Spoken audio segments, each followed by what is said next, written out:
and interpreting it. Otherwise, our interpretation will go wrong.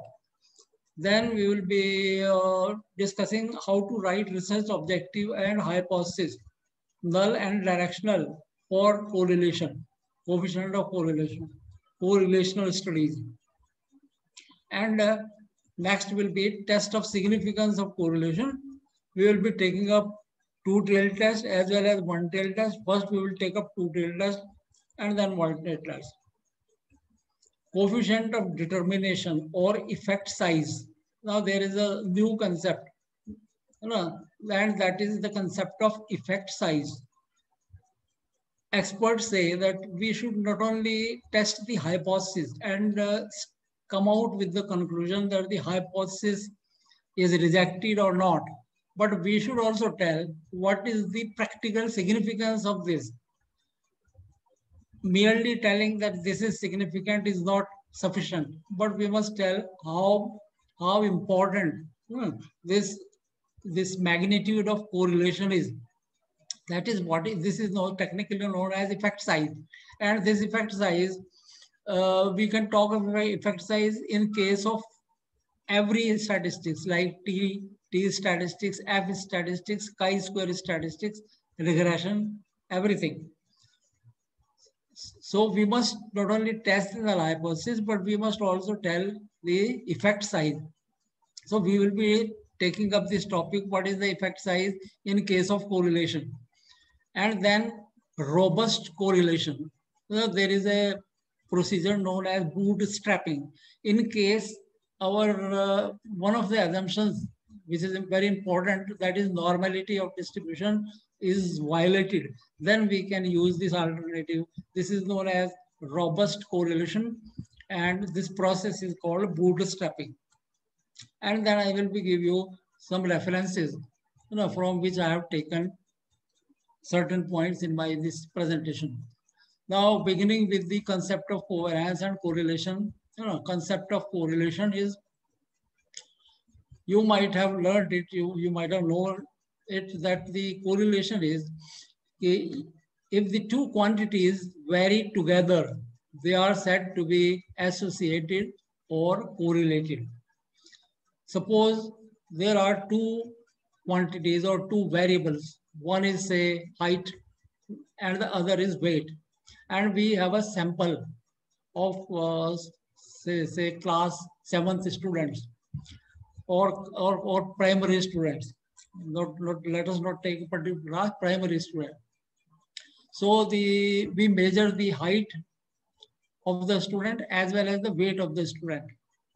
So whether these two quantities, these two characteristics, they go together, means if some student is high in height, is he high in weight also? If the answer is yes, then the two are going together, and they are going together in a positive way.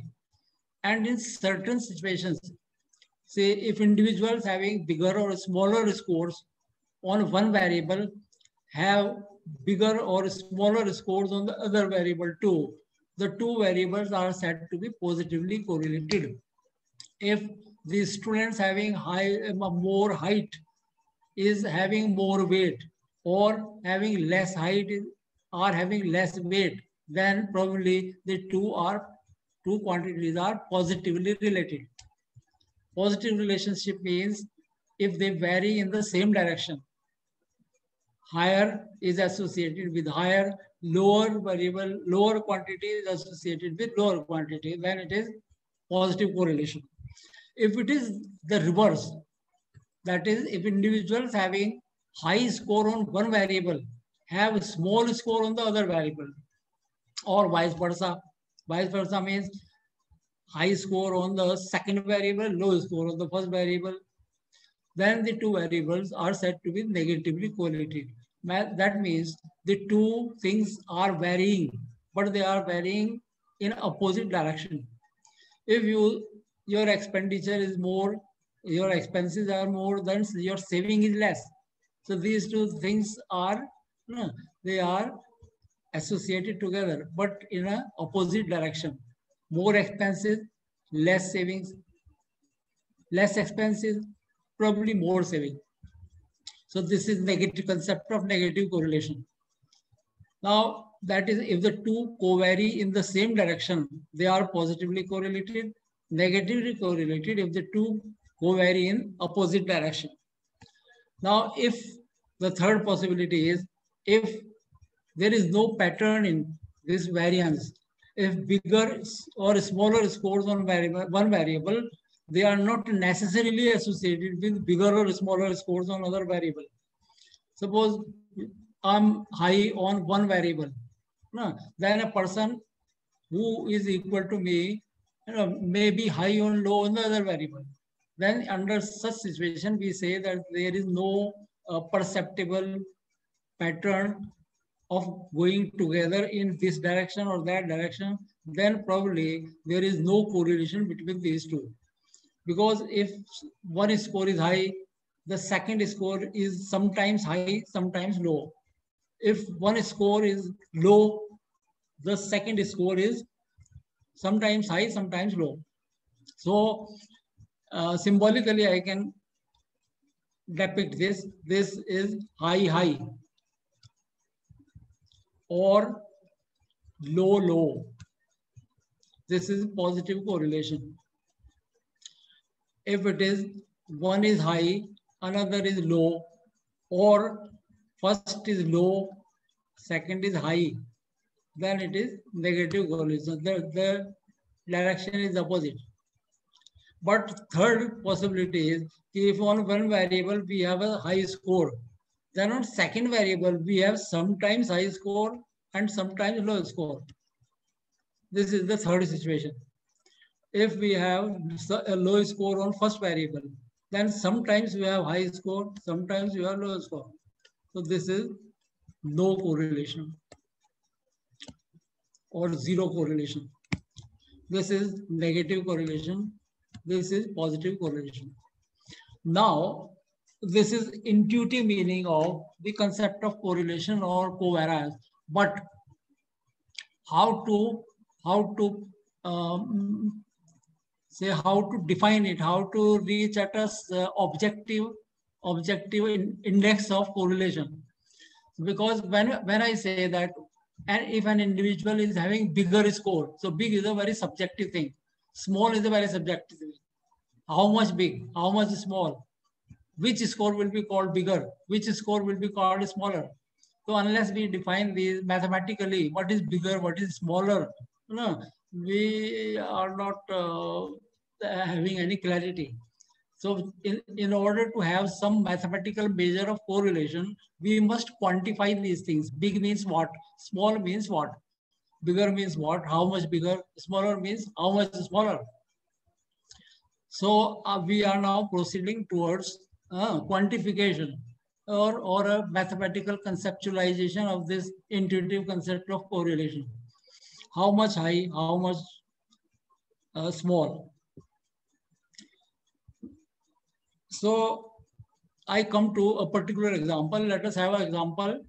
This is very concocted kind of arbitrary hypothetical example. I have just constructed it. Real examples are not like this. This is just to explain certain things. Suppose there are 5 individuals, person 1, 2, 3, 4, 5, and they spend this much amount on themselves, self expenses, daily or in a month, 10 maybe 10,000, 10 maybe whatever may be the unit, 10, 9, 8, 7, 6, these are the expenses made on self. Then media image, and I'm a public figure. Then media image is 8, 7, 6, 5, 4. And this is third variable, this is family adjustment. So if you spend on yourself, your media image is high, but your family adjustment is low because you are not spending much on your family. Maybe, probably, this, as I said, this is hypothetical example. Don't read much into this example. We are just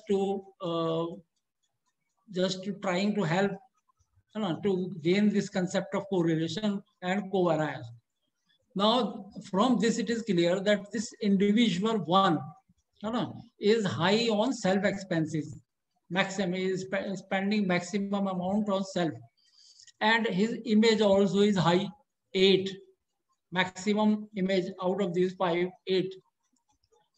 Then the individual 2, next high 9, and next high media image 7. Next is 8, 6, 7, 5, 6, 4. So it seems there is a positive correlation here, because a person who is high on one variable is also high on the other variable. A person who is low on one variable is also low on the other variable. Okay, but now let us see what is the problem in these qualifiers high and low. Now 7 here is high, but 7 here is low. So what do you call 7? It is a high. Is it a high score or a low score? So this has to be seen in the context of a particular distribution. 7 in this distribution may be low. 7 in this distribution may be high. So whenever we say high or we say low, it is with respect to the distribution or with respect to the variable where we are. We are discussing self expenses. So 10 is high, relatively 6 is low, because 6 is the minimum score, 10 is the maximum score. 8 is the highest score here, and 4 is the lowest score. The smaller score is 4, higher score is 8. But when we say like this, ki high in this is also high on this, so what does it mean?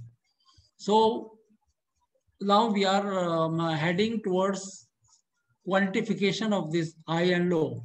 So how to conceptualize this, that this score is high and this score is also high, and with reference to which score this 8 is high or 10 is high.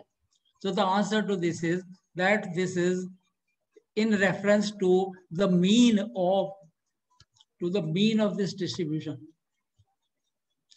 Now if you calculate the mean is 8. 10, 9, 8, 7, 6. No, mean is 8. 8, 7, 6, 5, 4. Mean is 6. So this score is 10. This is above the mean of 8. Mean is 8. But this person is above mean. Mean is 8. 9 is also above mean. Therefore, these are higher score with respect to the mean. 7 and 6 are smaller scores with respect to the mean. Similarly, in this case, 8 is 2 more than the mean. 7 is 1 more than the mean. 5 is 1 less than the mean. 4 is 1 less than the mean. Okay. That means now we are one step towards quantification. If a person 1, let us focus on person 1. He is 2 scores above mean in self expenses. Then he is also 2 score more than the respective mean of the media image. So mean is here. This person is above mean. Media image, this is second variable. Media image also above mean. So same direction. But let us see this one. This person is 2 scores more than the mean. But here this person is, number 1 is 2 scores less than the mean. Mean is 3. Mean is 3. Family adjustment, on family adjustment, person number 1 is 1, having score 1, which is 2 less than 3. Okay, therefore, here it is 2 more than mean, but here it is 2 less than mean. So on one variable you are 2 up, on another variable you are 2 down. So there is a negative relationship. So we can visualize this through graph. So I will be taking up this example. I have entered this example in SPSS and I am showing you how this looks like through the lens of graph. Then we will come to its mathematical expression or mathematical formulation of coefficient of correlation. So I go now to this data, the same data, and open the SPSS data file.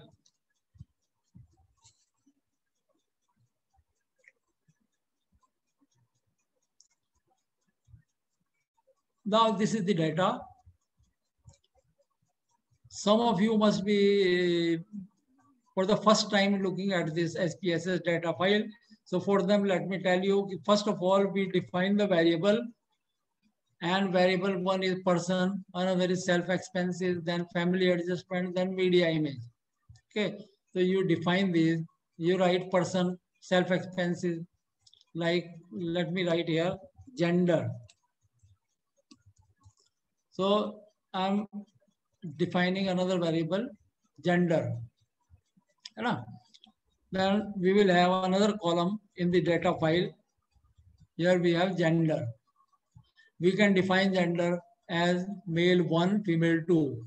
This way we enter this data.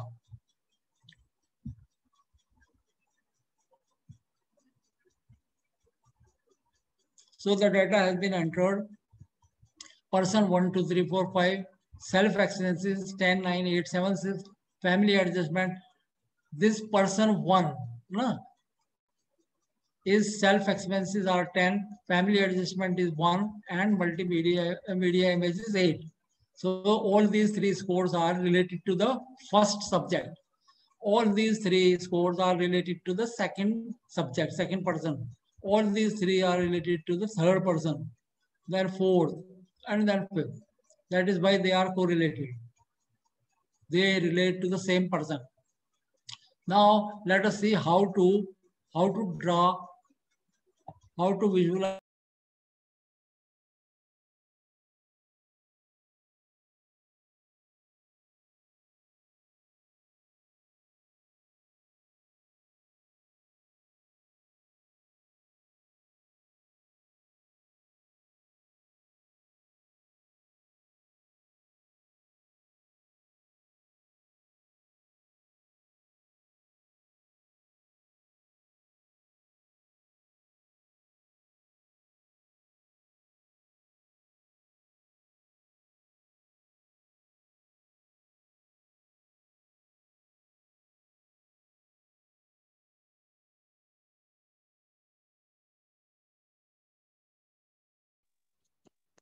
So mic is off. The mic is off. The mic is off, sir. So your mic is off.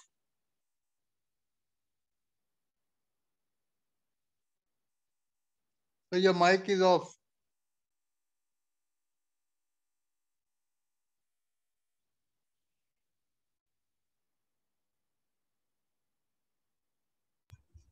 Okay, is it okay now? Yes, yes. Hello, okay, it got clicked somehow. Thank you for giving me feedback. Okay. Yeah, back Now, you have to, sir. I repeat. You have to start from back, sir, because we didn't hear you. We start from graph. No, yeah, from behind. They didn't hear you. For quite long time it was off. Huh? For quite long time it was off, sir. अरे sharp में बताओ जरा. The moment you opened your file, no, after that there was some problem. नहीं, कहाँ से? आपने जब file खोली ना SPSS की. अच्छा अच्छा, SPSS से ओके. हाँ, ठीक है. तो मैं SPSS से अभी दोबारा बताता हूँ. मैंने हाइपरलिंक किया हुआ है.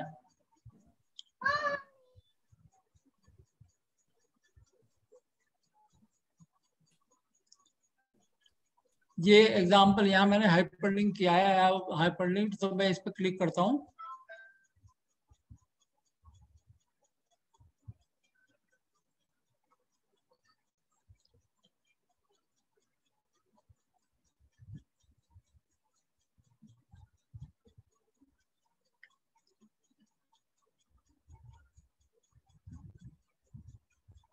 ये दिखा आपको? दिख रहा है अभी? ठीक है जी सर.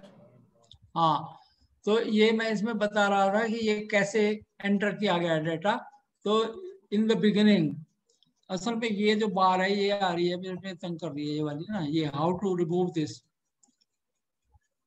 ये जो बार आ रही है ना आपकी म्यूट स्टॉप वीडियो, इसको कैसे मिनिमाइज करें। खैर, तो ये डेटा जो है एंटर हो चुका है। अब इसमें मैं बता रहा हूँ आपको कि इसमें ग्राफ जो से विजुअलाइज करना चाहते हैं हम पॉजिटिव और नेगेटिव कोरिलेशन को, तो हम ग्राफ में जाएंगे, we go to legacy dialog and then scatter plot, scatter और डॉट प्लॉट। तो ये पूछता है there are various types of plots, we need only simple plot. तो we click at the simple scatter and then define. So we have person as x-axis and self-expenses on y-axis. Okay, person on, because we want to see the position of the person on this self-expense, and then we click OK.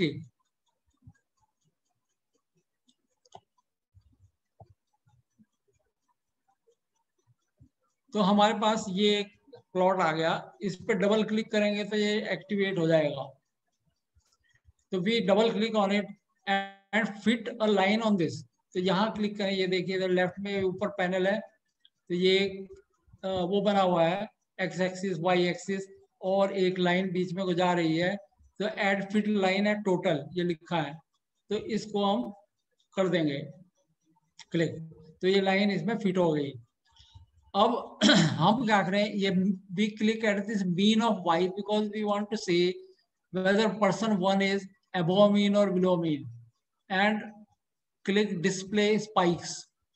ये अभी हम एक बार और करेंगे, है ना, तो ऐसी वो नहीं है, आपको समझने में टाइम मिलेगा। डिस्प्ले स्पाइक, स्पाइक का मतलब है वो जो एक स्ट्रिंग है वो आ जाएगी, डिस्प्ले स्पाइक और apply.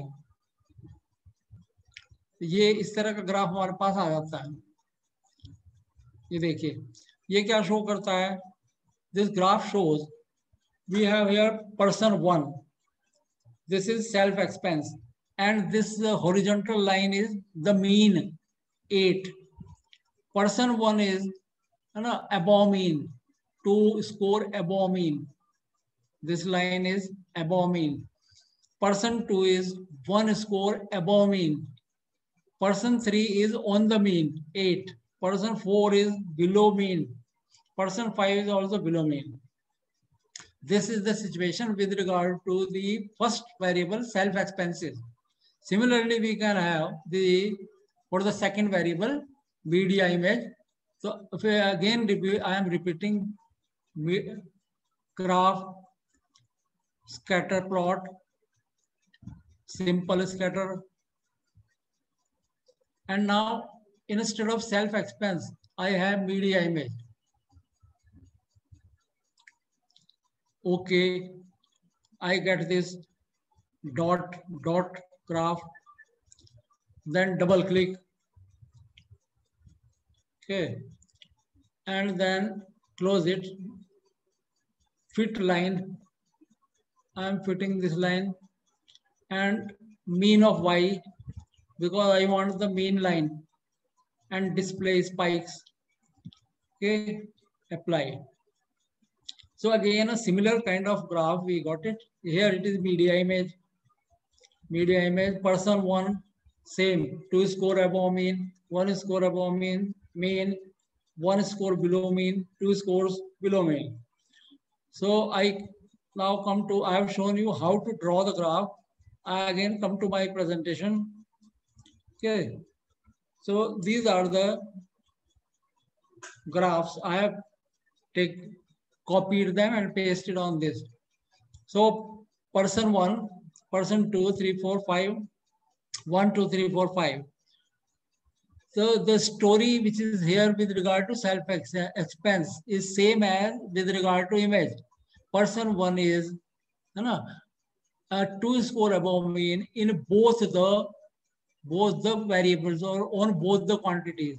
Person 2 is 1 score above on both the quantities, on the mean both the quantities, -1 both the quantities. So this is a positive correlation. Why? Because high in one score. Now we know what is high. High is 2 score above mean. Here also, he is high on the another variable. Now high is clear. 2 score above mean. So we see that the two vary in the same direction. If a person is below mean here, the person is below mean in the second variable also. So there is a positive correlation, high, high, high, high, high, high, low, low, or low, low. So there is a positive correlation. Similarly, if we draw the graph of this self expenses and family adjustment, then you expect they are varying together but in the opposite direction. Person 1 is 2 score above mean, but person 1 is 2 score below mean on family adjustment. So you are above mean, but here below mean. On the mean, the same. Below mean, above mean, below mean, above mean. So there is a negative correlation. So this is how we can depict this visually. And this is also going to help you in quantifying the notion of covariance. How do they covary means? If one is above mean in one variable, another should also be above mean. So in our pursuit of quantification, we are using one very important concept, that is distance from mean, or deviation from mean. We have to see what is the deviation from mean. Deviation of a score from mean. The deviation of this score from mean 10. Yes, 10 is the score and 8 is the mean. So its deviation is score minus mean, that is plus 2. 10 minus 8 plus 2. Here it is score is 3. Sorry, score is 1. Mean is 3. This is minus 2. So this is known as deviation. How does score deviate from mean? It is deviating from mean, but in the negative direction. That is, score is less than the mean. It is deviating from mean plus 2. Score is higher than the mean. So अब हमें जैसे कहते हैं हथियार मिल गया है आगे लड़ने के लिए, और वो हथियार है डिविएशन फ्रॉम मीन. अब हमें कोरिलेशन का जो फार्मूला निकालना है उसमें हमें डिविएशन फ्रॉम मीन का इस्तेमाल करना पड़ेगा. ठीक है, अब मैं आगे आता हूँ, मैथमेटिक्स की तरफ को बढ़ता हूँ. ये था इंट्यूटिवली चल रहा था अभी तक. Now I come to the concept mathematics. तो यही सेम डाटा मैं ले रहा हूँ और मैं कैलकुलेट करके दिखाऊंगा आपको कोरिलेशन, और हम देखेंगे कि फार्मूला क्या है. So we have same score, self expenses and media image 10, 9, 8, 7, 6, 8, 7, 6, 5, 4. So we are, as a first step, we will be calculating deviation from mean. And deviation from mean, we have to score. One is X, another is Y. X is self expense, Y is media image. So therefore there will be two deviations. One deviation of X from its mean, another Y from its mean. So let us concentrate on first variable. This score is 10. The mean is 8. Mean यहाँ mean कैसे है, इन सबको जोड़ो, जोड़ने के बाद 5 से divide कर दो, तो इनका टोटल है 40. Divide by 5 mean is 8. इनका टोटल है 30. Divide by 5 mean is 6. अब हम डेविएशन निकालें तो 10 में से 8 घटाएंगे, हमें स्कोर में से मीन घटाना है. तो we have to subtract mean from score. So it is plus 2 or simply 2 plus 1, 0. 8 minus 8 is 0. Score minus mean minus 1, because it is one score below mean, minus 2. So these are the deviations of these 5 scores from their respective mean. Similarly, we can have here 8 is 2 score above mean. Why? 8 minus 6, 7 minus 6, 5 minus 6, ये 0 है, minus 1, minus 2. So we are having the same direction, plus, plus, plus, plus, minus, minus, minus, minus, yeah, 0, 0. Therefore, we expect a positive relationship between these two. Actually, here it is a perfect relationship. We will see how. Now, we multiply these two deviations, or we have a product of this deviation, x and y. So this will give you an idea how the two variables co-vary. So 2 multiplied by 2 is 4, 1, 0, 1, 4. And the total is 10. We can add this.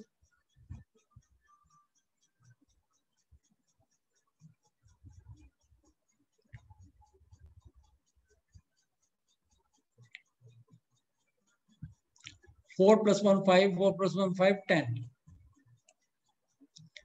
Okay, this is the, in a way, this is how these two co-vary. And we can take average of these. So this is nothing but covariance. Covariance is nothing but average of these product. So sum of these xy divided by n. This is covariance xy. So 10 divided by 5 is 2. 2 is the covariance. If this covariance is plus, then the relationship is positive. If this is negative, the relationship is negative. Suppose it was, instead of media image, it was the family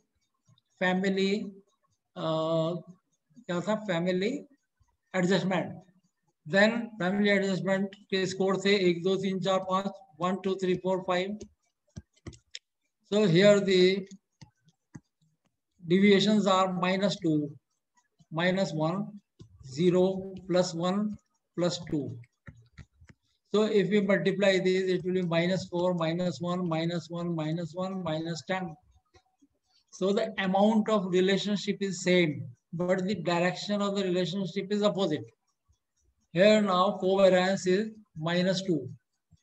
10 divided by -10 divided by 5. So covariance will give you an idea of the direction of the relationship. No, but the covariance is not correlation. For correlation, we need something else. No, and that is standard deviation. Standard deviation of these two distributions also we require. For this, we need x square and y square. So we can calculate x square and y square.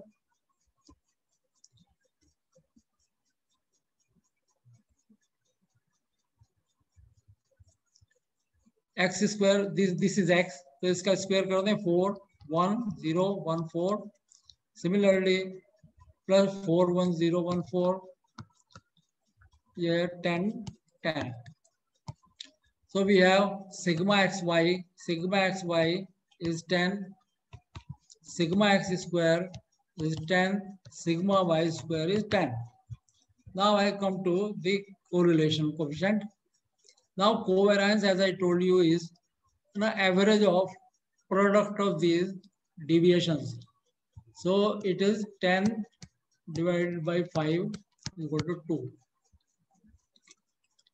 Now product movement correlation is nothing but standardized covariance. That is covariance divided by the product of these two standard deviations.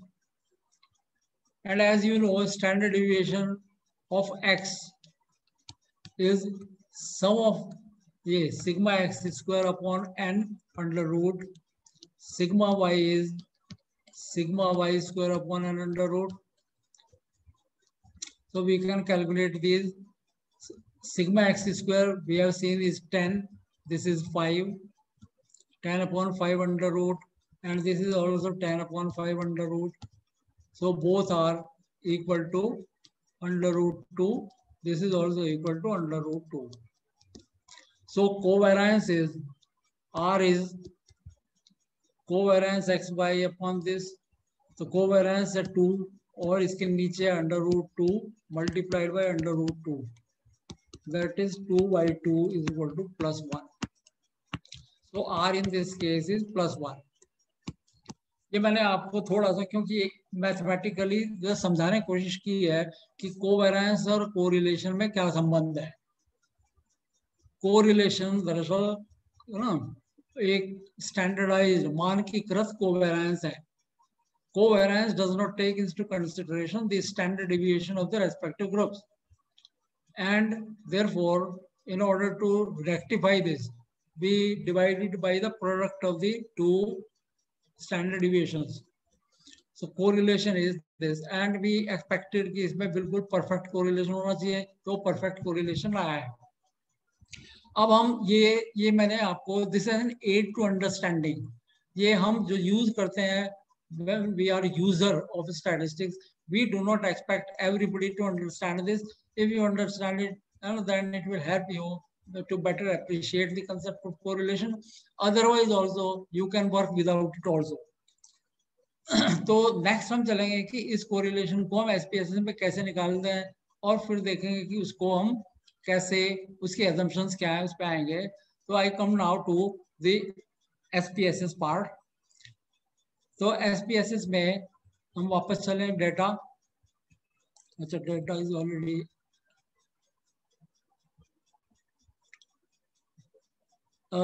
This is the data is open. अब हम इसमें देखिए SPSS में कैसे निकालते हैं. बहुत आसान है, बिल्कुल भी 1 सेकंड का खेल है.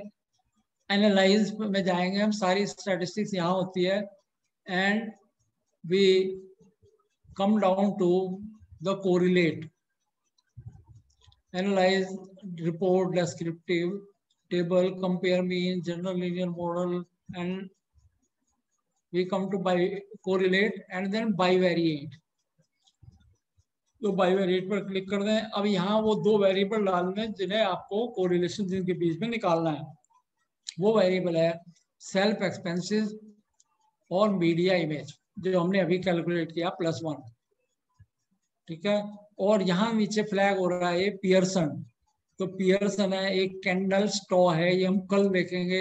एक स्पीयरमैन रो है, ये कल देखेंगे, आज हम इनकी बात नहीं करेंगे. तो we are talking of the Karl Pearson और प्रोडक्ट मूवमेंट कोरिलेशन, है ना. तो ये हम इसमें कुछ नहीं करना, ओके कर दे बस, निकल आएगा. ओके. तो ये टेबल आ गई आपकी. दिस टेबल इज, ये टेबल असल में डुप्लीकेट बताता है. ये क्या बताता है देखिए, ये इसे यहाँ देखें अपने प्रेजेंटेशन में. ये this gives the output of this correlation coefficient between self expenses and media image. तो ये देता है self expenses media image, and on this side also self expenses media image. So it is giving, this is 2 into 2 table. Self, what is the correlation between self expense and self expense? 1. You did not calculate any variable. No, correlation of any variable with itself is 1. Media image with media image 1. Here it is 1. Now self expense, correlation of self expense, no, with media image. This is actually what we need. And this is 1. And there is a significance, whether it is significant or not. तो इसका answer है, इसकी significance value जो है 0.000 है.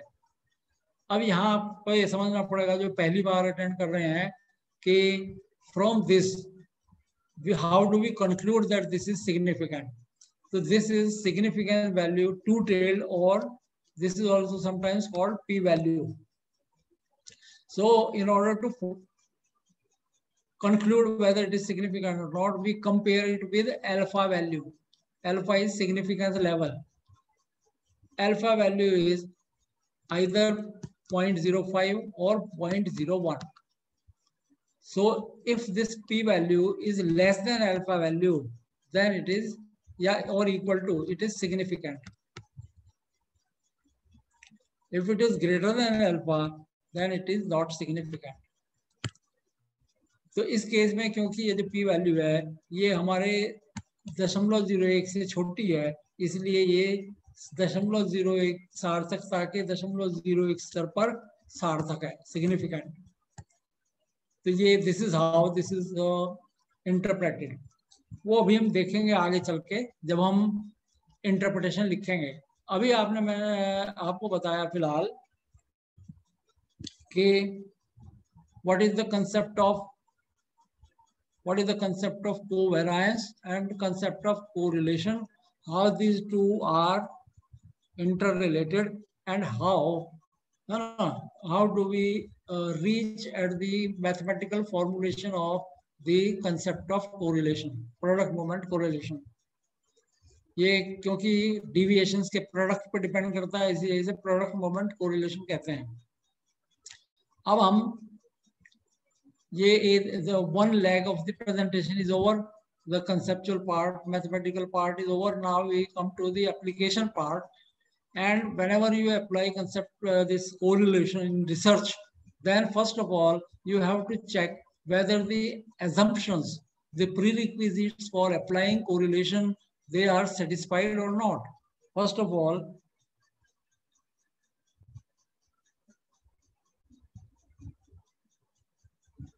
let me check, is there any question in the, no.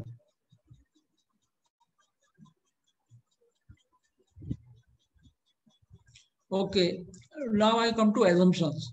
So there are few assumptions which underlie correlation. पहली है random subjects.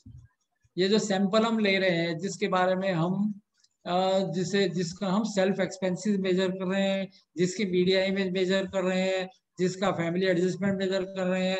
So we have this sample 1, 2, 3, 4, 5, and we have self expense, media image, family adjustment. So these 5 subjects, they should be selected randomly. Okay.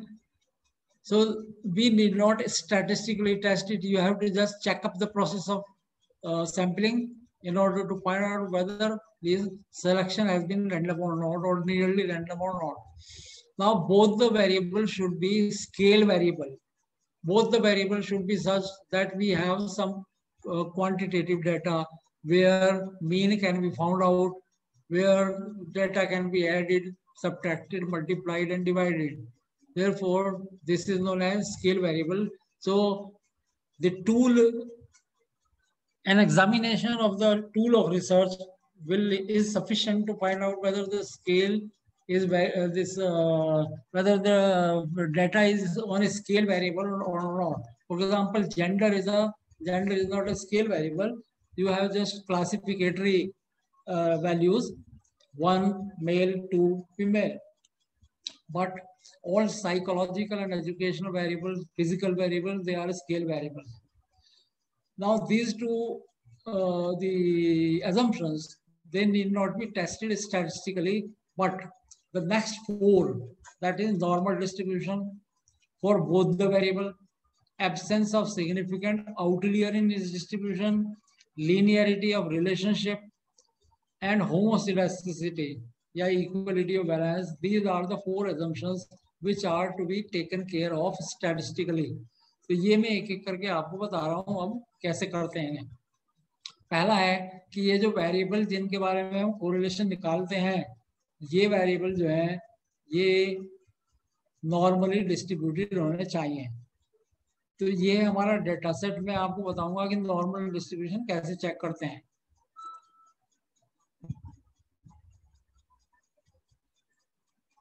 जब मैं एक दूसरा data ले रहा हूं, यहाँ मेरे पास है 2 वेरिएबल है, एक है सेल्फ कंसेप्ट और दूसरा है सोशेबिलिटी. ये सेल्फ कंसेप्ट स्कोर्स हैं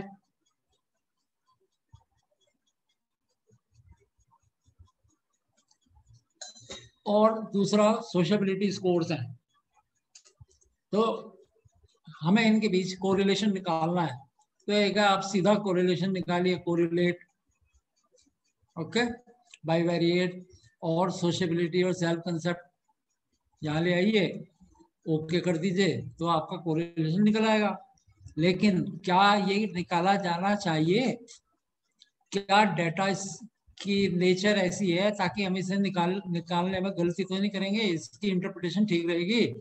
और is it hazardous to interpret the findings? ये देखने के लिए हमें पहले डेटा को देखना पड़ेगा कि डेटा नॉर्मली डिस्ट्रीब्यूटेड है या नहीं। तो वो कैसे देखते हैं वो मैं आपको बताऊंगा। तो हम नॉर्मल डिस्ट्रीब्यूशन चेक करने के लिए एनालाइज, डेस्क्रिप्टिव और एक्सप्लोर यहाँ आते हैं। We are exploring the nature of the data, we are exploring the descriptive indicators to find out whether we can assume normality और नॉट। हम ये देख रहे हैं डेटा के लिए जो नॉर्मल होने के लिए जो जो चीजें जरूरी है वो है क्या? क्या हम डाटा को नॉर्मल मान सकते हैं? डाटा को नॉर्मल मानने में बहुत बड़ा खतरा तो नहीं है?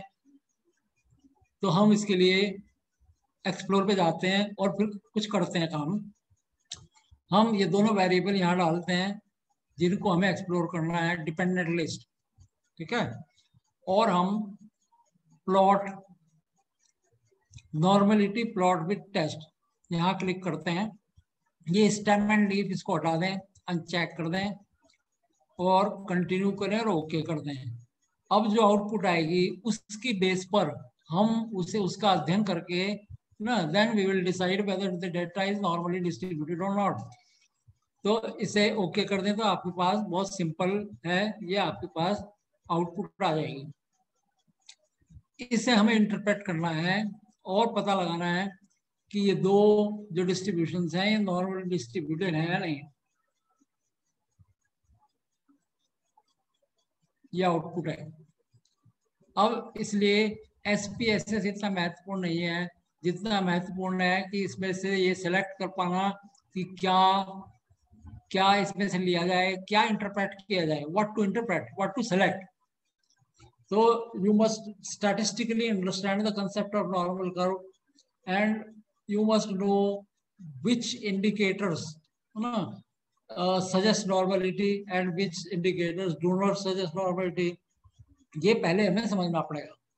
तो ये समझने के लिए हम यहाँ आते हैं आपको।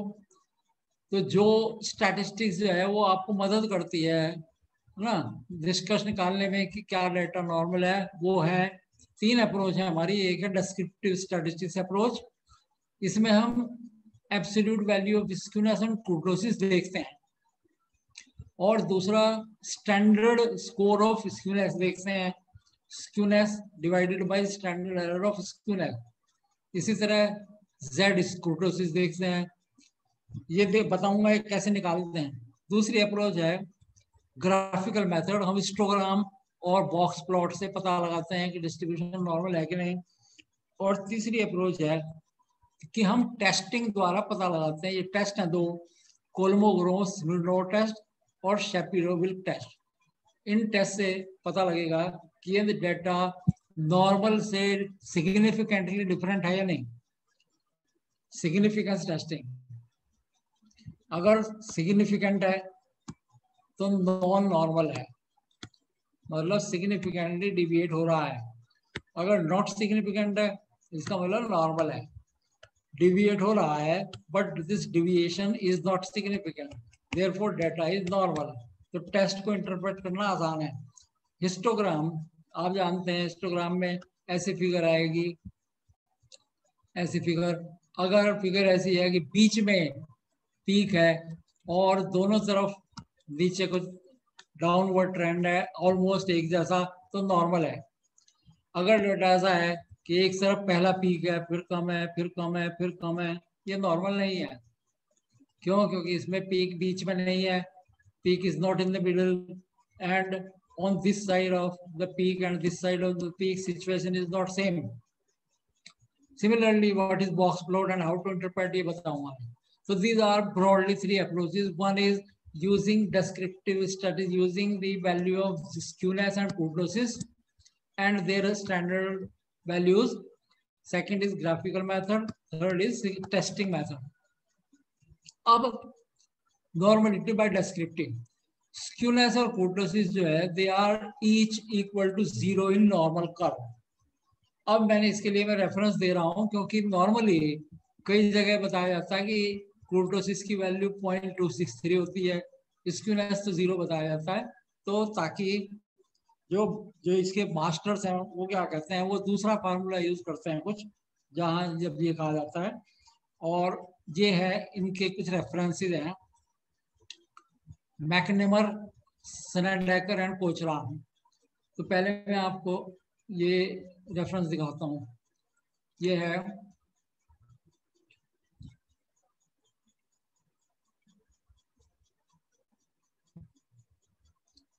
ये देखिए, ये बता रहा है कि this G2 is B2 minus 3.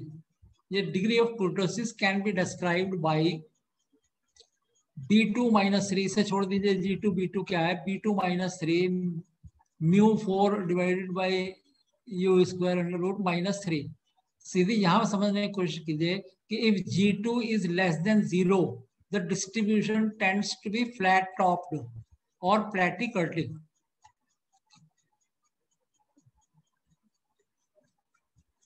Flat topped और प्लैटिकर्टिक आपने सुना होगा, ज्यादा चपटा है, ज्यादा फ्लैट है, flat top, distribution is flat top. And if G2 is greater than 0 then distribution is peaked. ज्यादा ऊंचा है, चोटी ऊंची है, हिमालय है. अगर 0 है तब जो है वो नॉर्मल है. when both G1 and G2 are 0 or near 0, G1 है स्क्यूनेस, G2 है इसका कुर्टोसिस, है ना, they are 0 or near 0, the distribution is of the usual symmetrical bell-shaped type which is referred to as normal frequency distribution.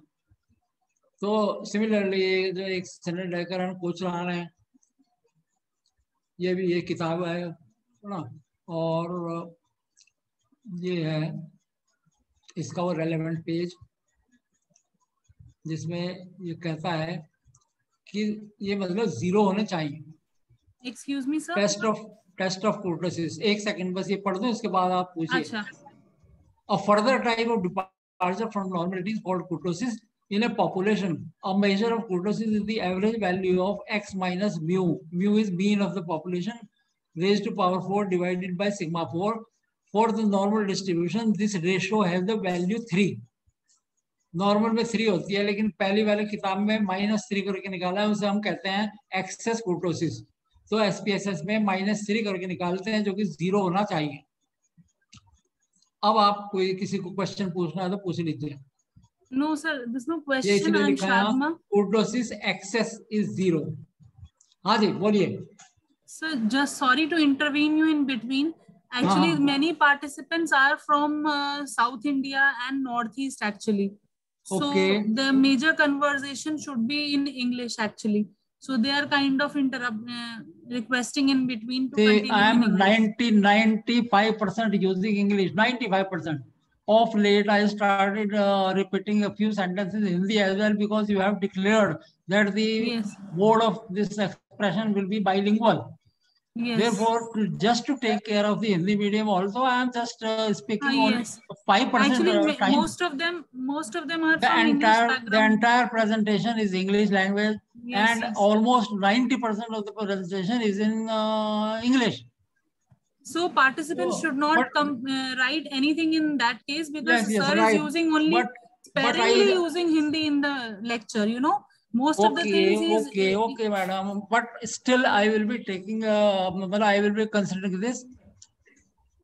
Is that okay? Yes, sir. Yes, sir. Please continue. So skewness and kurtosis are each equal to 0 in normal curve, but none of the value is actually 0. So it must be near 0. Near 0. So what is the meaning of this term near 0? When will you say it is near 0? So normality thumb rule is George and Mallory. Probably the organizer Sadma Absar madam will be sharing with you this book, e-book. George and Mallory, you need not worry.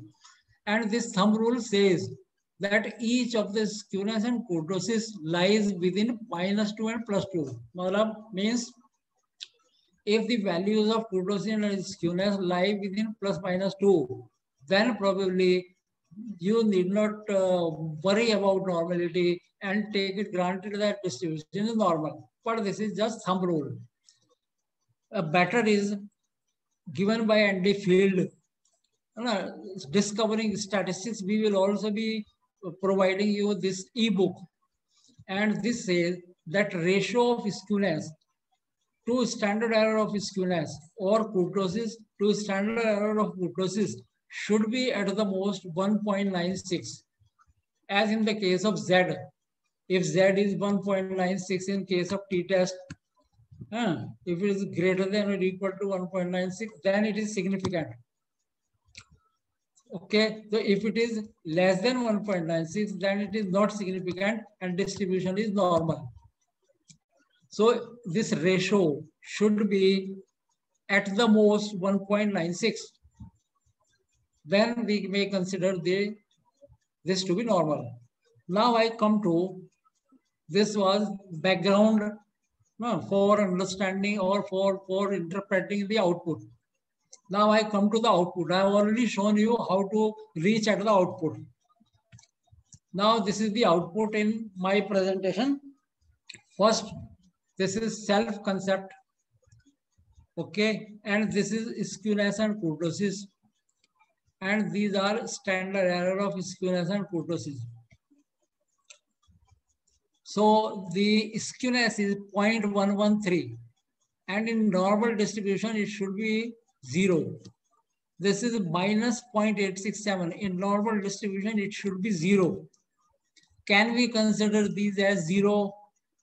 This is the question. If yes, then our self-concept is normally distributed. Why? Because they are almost 0. And the thumb rule says that if they are, these values are absolute, disregard minus plus, these values are within ±2, not higher than 2, not less than 2, then probably this is normal. So on both the criteria, okay, first criteria, that the thumb rule, that these values should not exceed 2. No, we are passing on this and we are declaring that self-concept is normally distributed.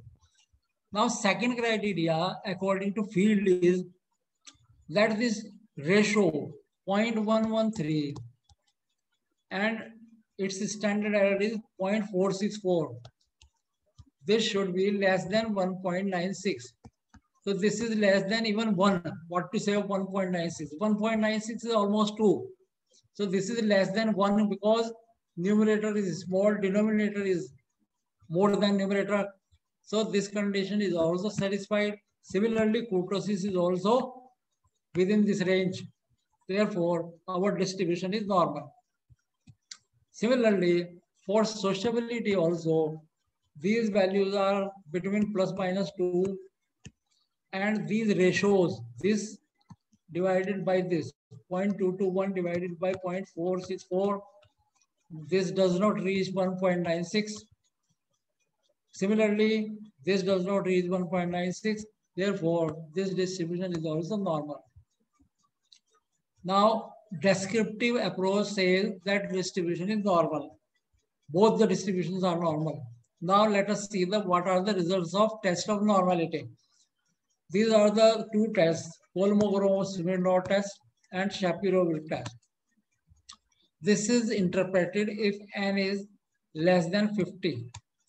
And we interpret this when n is greater than or equal to 50. So in this case, we will not be interpreting this.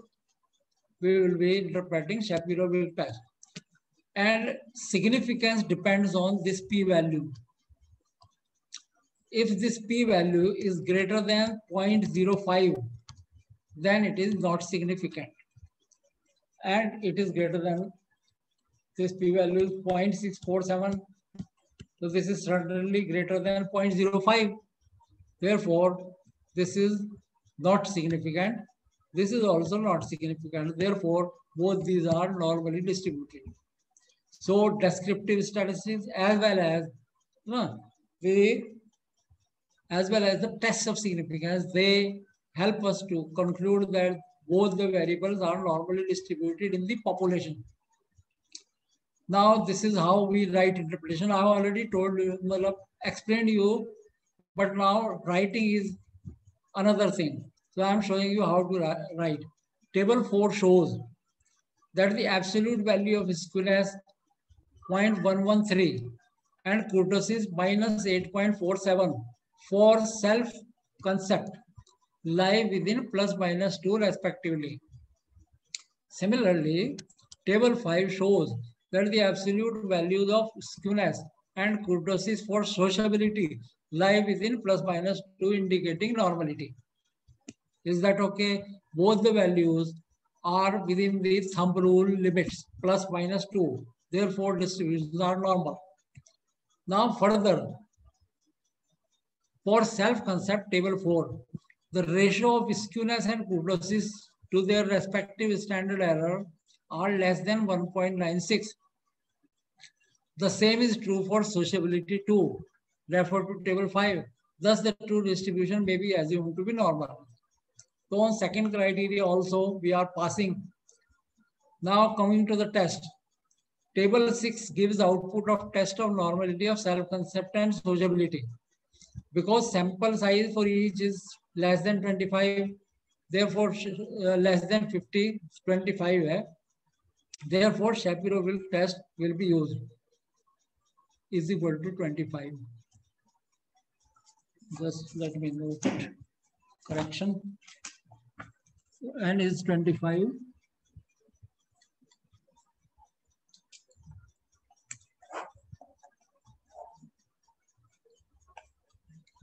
Okay, so we interpret this. The Shapiro-Wilk statistics is not significant at 0.05 level of significance, because Shapiro-Wilk, the value of the test statistics is this much. Degree of freedom also we mentioned, and we mentioned p-value and compare with the alpha value. So Shapiro-Wilk statistics value is this much, degree of freedom is this much, significance value is this much. This is greater than the alpha value. Therefore, it is not significant. Hence, the distribution is normal. Similarly, for the other distribution. So this is how we write. Now come to the outlier. Now this is known as box plot. This is box, and this is sometimes called box and whisker plot. Box and whisker plot. This is box, and these are whiskers, like the whiskers of the cockroach. Whiskers. The box and whisker plot. Now, to understand this box and whisker, what does this box and whisker plot says? This tells you about outliers. What is outlier? Outlier is a very extreme score. A very extremely large score, a very extremely small score is known as outlier. So if these scores have outlier, so we should not go for product movement correlation. And the outlier is shown on this graph beyond these 2 points, like this. This is outlier. But in this particular case, we don't have outlier. I will show you that we can have outlier. How do we observe the outlier? In this particular case, there is no outlier. So for understanding this box and whisker plot, let us understand it. This line is median. This is median. Median of the data.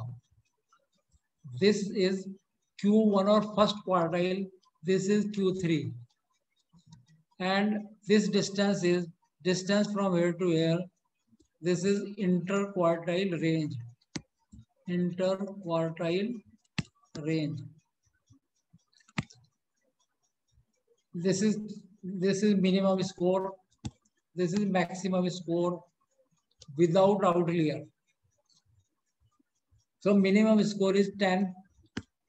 Okay, maximum score is 35. Q1, first quartile, is something like 17, 18.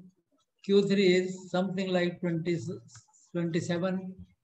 Median is something like 21. This is box plot for self-concept. Now let us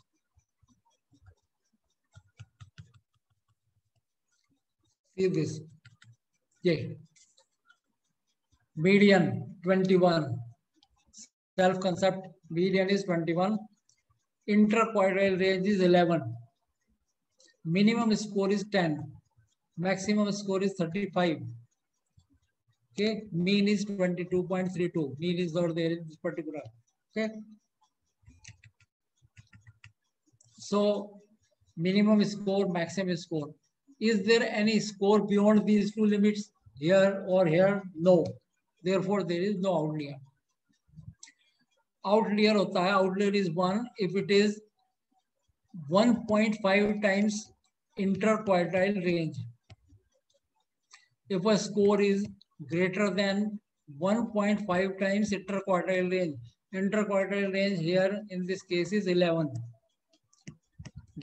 11. So 11 multiplied by 1.5, roughly 12, 1.5 times 18.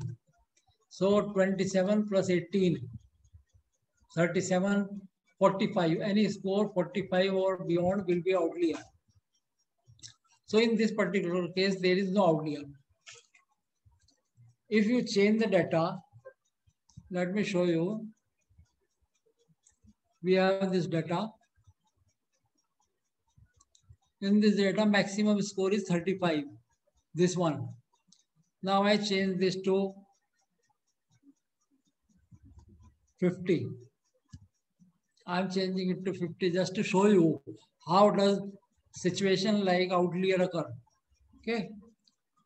And then again, descriptive, analyze, descriptive, explore, and self-concept. Self-concept, plot, normality. Same thing we are doing again with this changed score. Now see, in this case, the maximum is 50. Earlier it was 35, but now I have changed the score. It is, and this is the box plot. Please see. See the box plot. Now self-concept box plot is this. It consists of this point 19.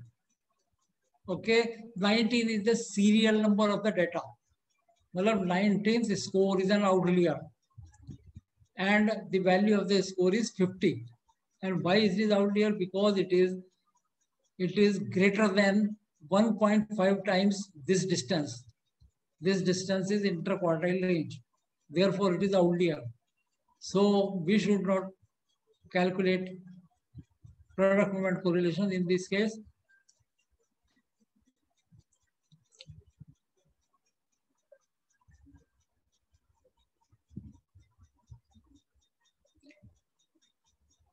So coming to the presentation and moving further.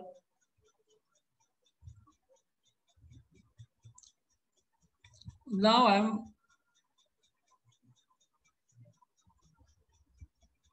very briefly, the horizontal line within the box shows median. Things I have already explained. The lower and upper side of the box represent first quartile and third quartile. Height of the box equals interquartile range, Q3 minus Q1. The two lines representing respectively going upward and downward from the middle are known as whiskers. The uppermost point is the maximum score of the distribution, excluding outlier. Lowermost point is the minimum score, excluding outlier. An outlier is represented as a score beyond the two whiskers, denoted by a symbol O or star, depending on the version you are using. Any data point beyond Q3 plus 1.5 times IQR interquartile range is a mild outlier, and beyond Q3 plus 3 IQR is a severe outlier. Similarly, data points beyond Q1 minus 1.5 times IQR and Q3 minus 3 times IQR are mild and severe outlier respectively. Now, this is checking linearity and homoscedasticity, but I have yet to show you. Let me show you first how to interpret this, writing interpretation. I have already explained both the distributions are free from significant outliers, as none of the box plot in figure 5 and 6 contains any point beyond upper and lower whisker, the original data. The scatter plot in figure 7 shows that points are more or less clustered around the fit line, indicating, okay, I have to tell you first this figure also. Now next of the assumption is linearity and homoscedasticity. Linearity is that the self-concept and sociability, they are linearly related. That is, most of the points are around this line, either on upper side or on lower side. If this graph is like an ellipse or a circle, then or rectangle or square, then probably the distribution is linearly. These two variables are linearly related. So this is the graph. I will tell you how to find this, how to arrive at this graph. So for this, we have to once again go to the data. I think I have not saved the data. So let me once again go to the data.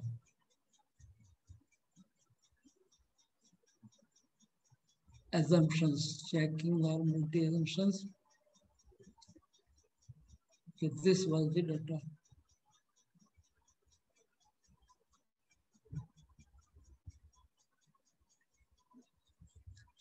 This is the data. Now we want to check linearity and homoscedasticity. For this, we again will draw graph of this, which we already do, Degasi dialog, scatter plot. Okay, simple.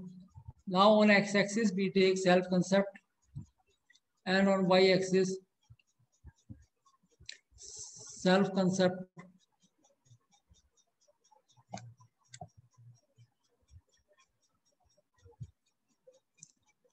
Self-concept, x-axis, sociability, y-axis, and just click OK. This is the graph which I had in my. Now, in this,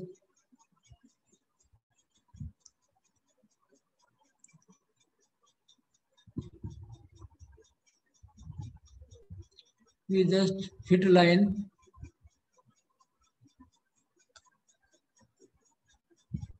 The fit line. This is the line. So close and click outside, so you get this graph. This is the graph which I have in my presentation here.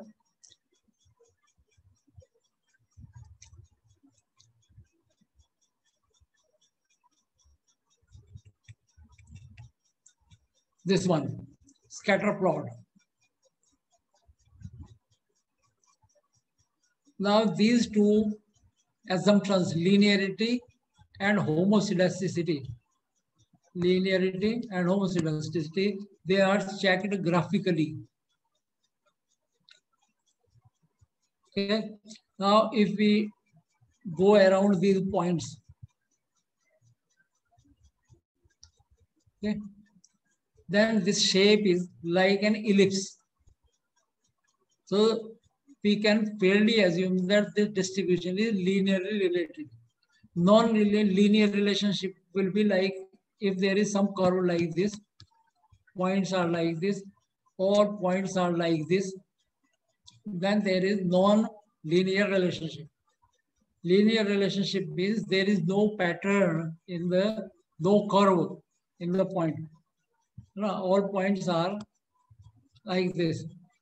So if your points are in the shape of a circle or in the shape of a rectangle or in the shape of a square or oval shape, then we say that the assumption of linearity is satisfied. Homoscedasticity is this distance from this line, this distance. Are they equidistant on both sides of the line? If yes, then the condition of homoscedasticity is satisfied. Suppose the points are something like this. This point, these are the points. Like this. Funnel shaped. The points are like this, funnel shaped. So the homoscedasticity is not satisfied because the distance here is this much and this distance is gradually decreasing. If we go from right to left or from left to right, it increases. Therefore, here we can assume there is a little deviation, but we can assume homoscedasticity. Now, interpretation of the plot.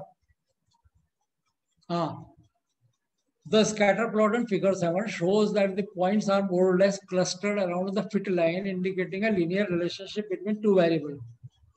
Further, it can be observed from scatter plot that the spread of the scores is almost roughly equal. Therefore, data is not heteroscedastic. Therefore, we can assume that both the conditions are satisfied. Now we have checked normality, satisfied. We have checked outlier, no outlier. We have checked linearity, yes, linear relationship. Homoscedasticity, that is variance, equal, almost equal, yes. We can go ahead with correlation.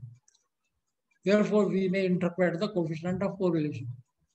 Now, if we calculate this, the coefficient of correlation will be, this is the data, okay, analyze, correlate. Now, we are in a position to compute coefficient of correlation R, self-concept, sociability.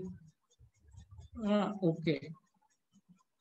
Well, this is the output, 0.557, significance is 0.004. Therefore, the data is, there is a quite moderate correlation. Now, let me come to the interpretation part. Test of significance. Okay, how do you say that this is significant? 0.004, because it is less than 0.01. Therefore, it is significant at 0.01 level. That is, there is a significant positive correlation. Now, test of significance. Let us understand this quickly. First of all, we begin with research objective and hypothesis. Research objective will be written like this. If you refer to this data, new data,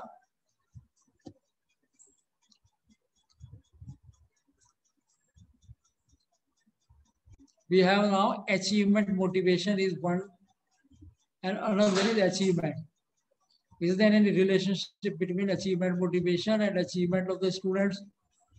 Okay, so I frame the objective, research objective and hypothesis like this. Research objective is to study the relationship between achievement motivation and achievement of class 7th students. Null hypothesis is there is no significant relationship between achievement motivation and achievement of class 7 students. And directional hypothesis is there is a positive and significant. Now we are imposing direction. Yes, there is a positive and significant relationship, positive and significant relationship between the achievement motivation and achievement. No significant relationship. R is 0. This is our null hypothesis. Alternative hypothesis is R is greater than 0. Or you might have said R is less than 0. It depends on your research objective is what is R. To study the. So this is the output. Now we are interpreting it. So first two-tailed test and then one-tailed test.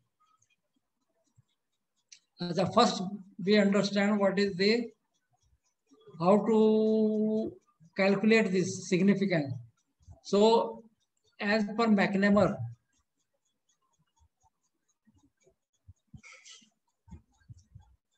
this is McNamara reference for this psychological statistics in McNamara, and this is the reference significance of R.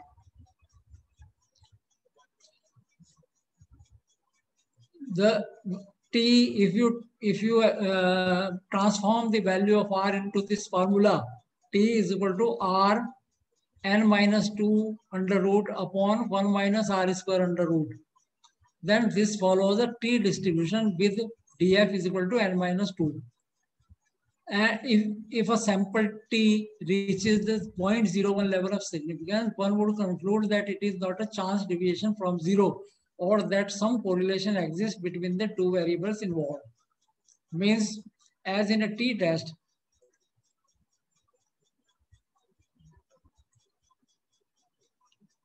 as in case of a t-test, there is a t-value difference between mean t and there is a standard error of d. Similarly here, we convert this r into t with this formula, okay, where r is the calculated value and n is the sample size and degree of freedom will be n minus 2. So put r is equal to 0.234 and n 90. So if we solve it, okay, now because we are running short of time, you can calculate it at your home. Then we will get the value as 2. I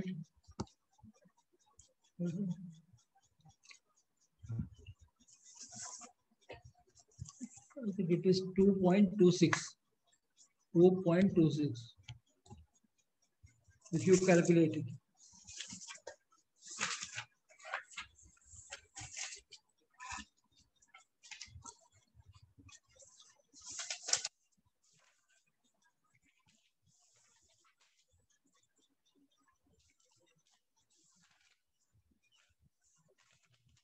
Hmm. 2.26. And the p-value, we can calculate the p-value from table also, but your SPSS will give you p-value. We need not bother, but just to understand. Now here if we look up, degree of freedom is 88, 90 minus 2. So we don't have 88 here. It is between, the rest is 80. So let us look at 80. It will give you a rough idea. 2.26 is somewhere here. 1.990 and 2.374. This is 95%, yeah, 0.05. This is 0.02. So it is near 0.02, but a little towards 0.05. Actually, it is 0.026. This probability is 0.026.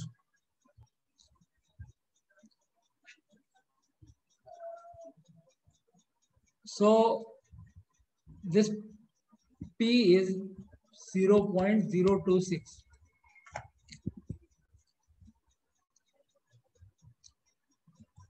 And see here, the significance two-tailed is 0.026. And in 90, correlation is 0.234. So writing this is now easy. Table 8 shows there is a significant relationship between achievement motivation and achievement at 0.05 level of significance. Why? We refer to three things: statistics, degree of freedom, and p-value, and then compare it with 0.05. So R is 0.234, DF itna, and p-value is 0.026. Therefore, it is significant at 0.05 level. Therefore, the null hypothesis that there is no significant relationship is rejected. The positive sign of R is plus 2.234. Therefore, there is a positive and significant relationship between this. This is our conclusion. Now, directional hypothesis. This is another example. And I will show you how to interpret the directional hypothesis. Example is this much. Here we have two variables, academic guidance and academic interest. R is 0.340. Significance two-tailed is this much. Now, how to test the directional hypothesis? This is the question. So for this, let us state directional hypothesis first. Directional hypothesis is there is a positive and significant relationship between guidance and interest. And now these are the steps of testing. First, we compute the value of R between these two variables. Then we see what is the two-tailed value. The two-tailed value is for testing null hypothesis. For testing directional hypothesis, actually we use one-tailed p-value. The one-tailed p-value we can get by dividing two-tailed value with 2. Compare now one-tailed value with 0.05, the alpha level, and interpret accordingly as per the chart. See, I have calculated R. R is 0.34. Okay. And p-value is two-tailed value. P two-tailed value is 0.016. P two-tailed is equal to 0.016. Now I can't use this. In case of directional hypothesis, I have to use one-tailed, P one-tailed, which is this divided by 2. That is 0.008. Now this is to be compared with 0.05 or 0.01. So it is less than 0.01. Therefore, this is significant. So first of all, I have to decide whether this value is significant or not. R of 0.34, this may be significant for two-tailed test, may not be significant for two-tailed test, but may be significant for one-tailed test. That is why one-tailed test is called a more powerful test. This p-value, if we use two-tailed test, it is significant at 0.05 level because it is less than 0.05. But if we use one-tailed test, it is significant at 0.01 level. Okay, so P one-tailed gives you better chances of rejecting the null hypothesis. But before rejecting the null hypothesis, you also have to see whether the observed R is as predicted or not. Suppose R were minus 0.34 and your hypothesis is there is a positive significant correlation. Then your null hypothesis is not rejected. Why? Because the observed R is opposite to the prediction. We are observing the value of R to be minus 0.34, but our hypothesis says it will be plus. So we are in the opposite direction. Therefore, we cannot reject null hypothesis. For rejecting null hypothesis, we need two things. One, significant results. Second, the directions should be same. So, writing interpretation, table 9 shows there is a significant relationship between academic guidance and this because R is this much, P one-tailed is this divided by 2 is this, which is less than this. Now, from here, we do not go to reject H0. Normally, whenever value is significant, we can straight away go to rejection of null hypothesis. But in case of one-tailed test, we do not straight away go to rejection. But we first verify whether the direction is same as predicted or not. So further, we will observe that R is positive as stated in the directional hypothesis. Now both the conditions are satisfied. Therefore, null hypothesis is rejected in favor of the directional hypothesis. Therefore, directional hypothesis that there is a significant positive correlation between academic interest of class 11th student is retained. So there is a slight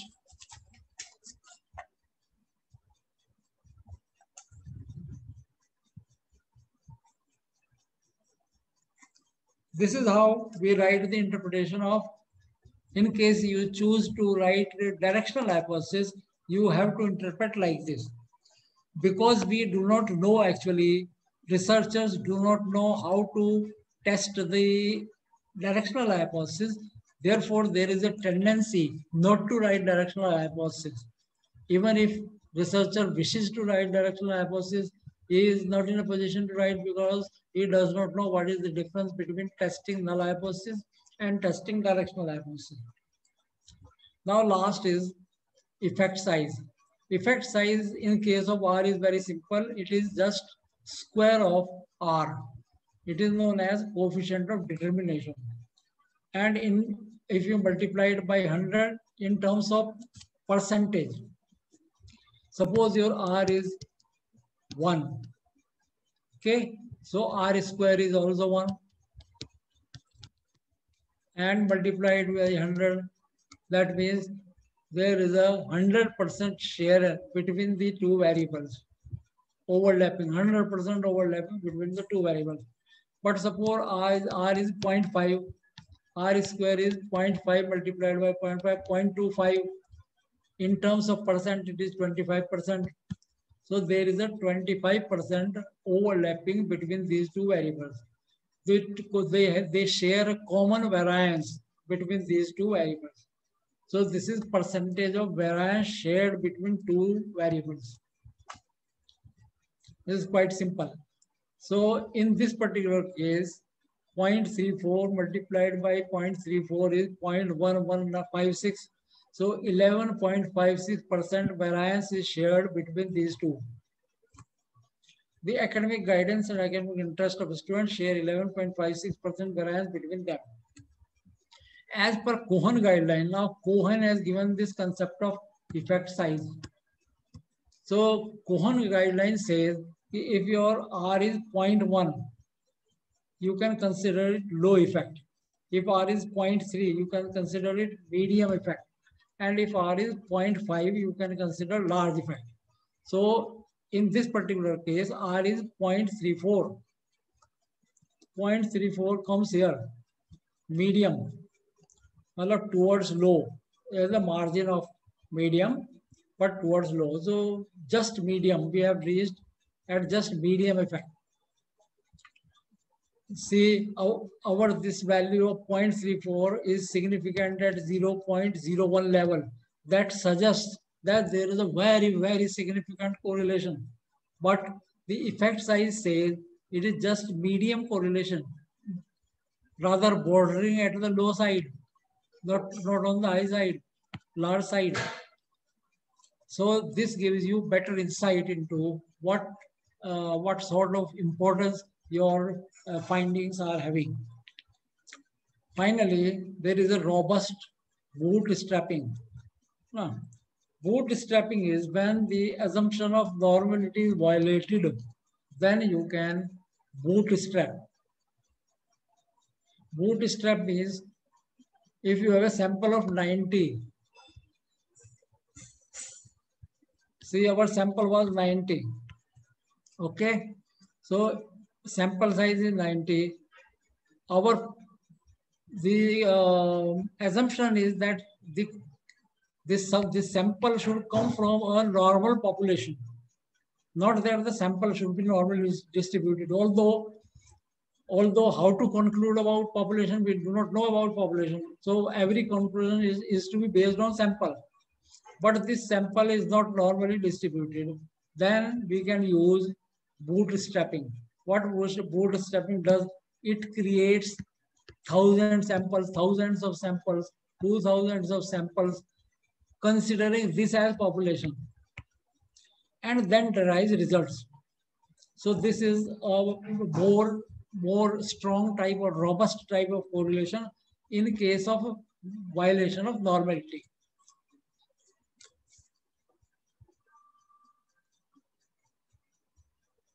Let us see its data. What is the data? Data example.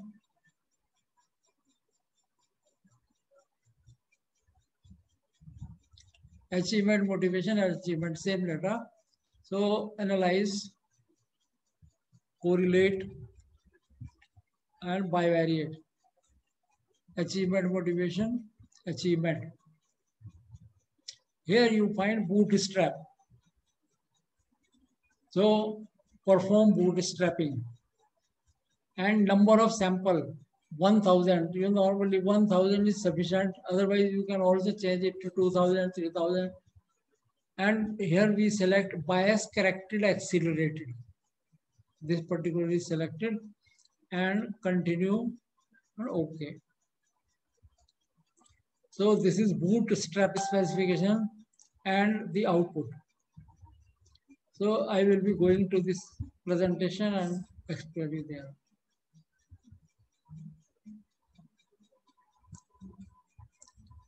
This is normality is violated here because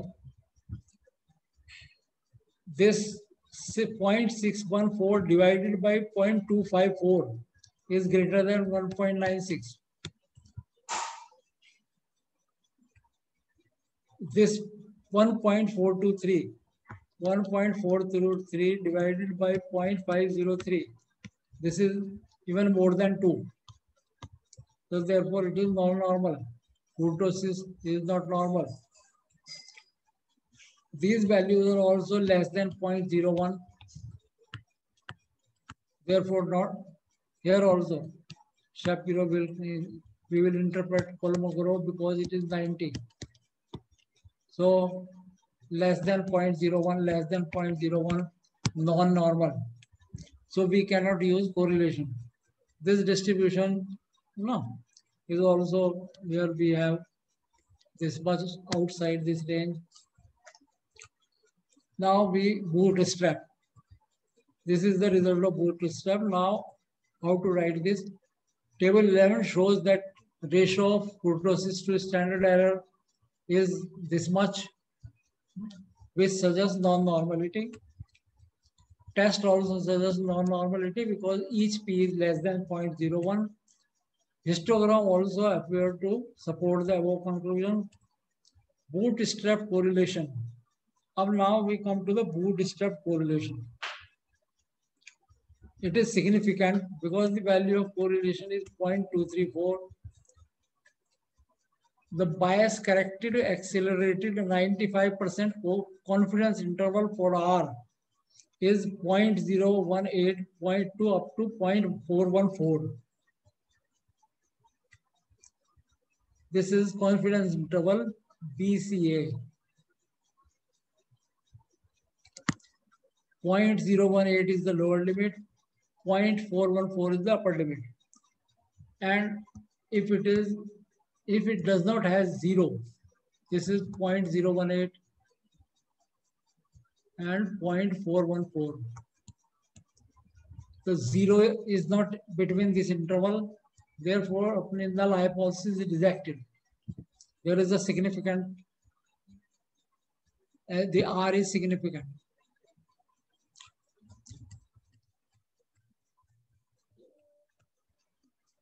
So bias corrected accelerated 95% confidence interval are these, suggesting the rejection of null hypothesis of zero correlation. Thus, there is a positive and significant correlation between achievement motivation and achievement of 7th graders. So this is, I think, all for today. Now I have references George and Mallory, SPSS for Windows, step-by-step, field exploring data. This is the website you can visit, www.discoveringstatistics.com. And this is the book, Discovering Statistics Using SPSS. These two books normally the Indian teacher education community shares with you. So we will request Sadhma and Madam and Dr. Gupta to share with you. Then Senadakan and Pochanal I have shown you, McNamara, and another book, How Well David. This is also there in the form of ebook. So this is all for today. I hope. Thank you so much, sir. Now I am stopping sharing screen and looking for any question if there is. There is one question in the chat box, sir. Just a minute, madam. Okay. Let me stop share.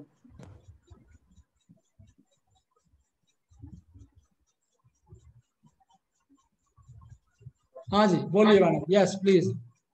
One person has asked two questions. One was about interquartile range. Okay. And another is about bootstrapping concept. Okay. What is the exact question? Exact question is not written. He wants to know about, he said that he could not understand interquartile range and he could not understand the concept. Okay. Let me explain. Okay, interquartile range is the distance between the two quartiles.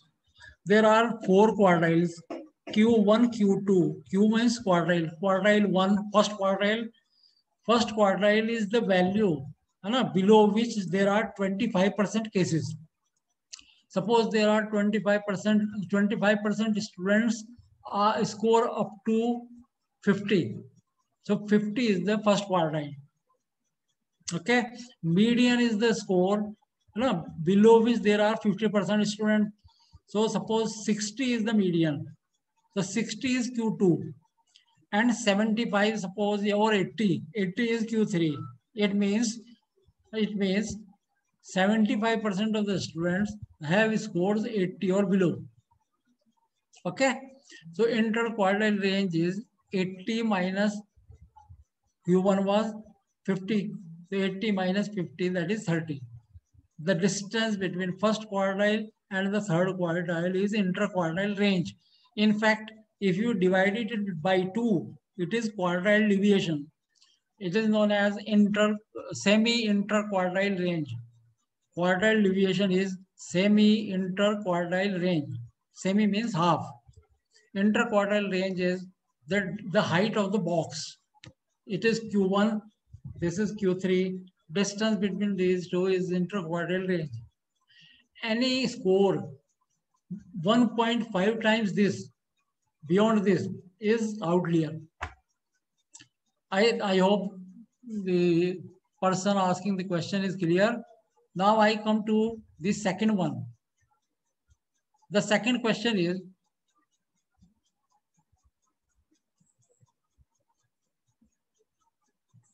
second question was about bootstrapping. So bootstrapping, am I audible, madam? Yes, sir. Yes, sir. Okay. Second question was regarding bootstrapping.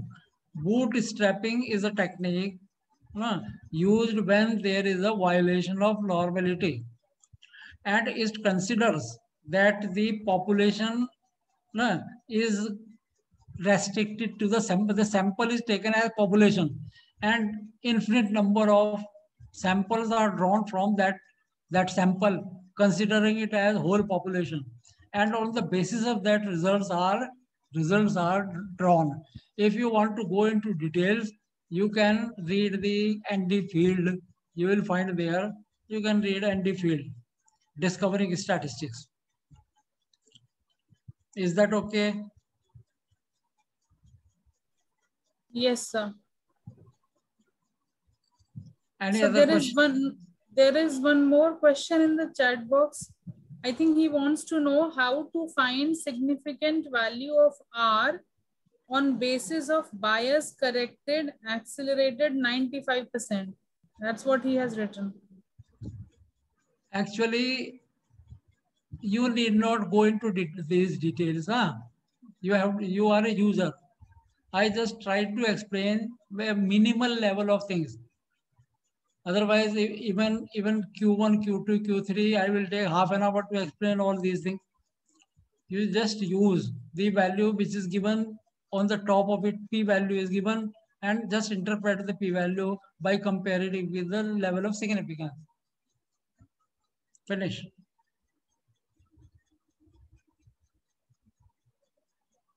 Any other? No other questions, sir. No other questions. Okay, madam. Thank you. So I thank all the participants for giving a patient hearing, and tomorrow we'll be meeting at 3 and we will be taking up the next part of correlation. Thank you so much, sir. Thank you so much. We look forward to see you again tomorrow. Thank you. Closing the session now. Okay, madam.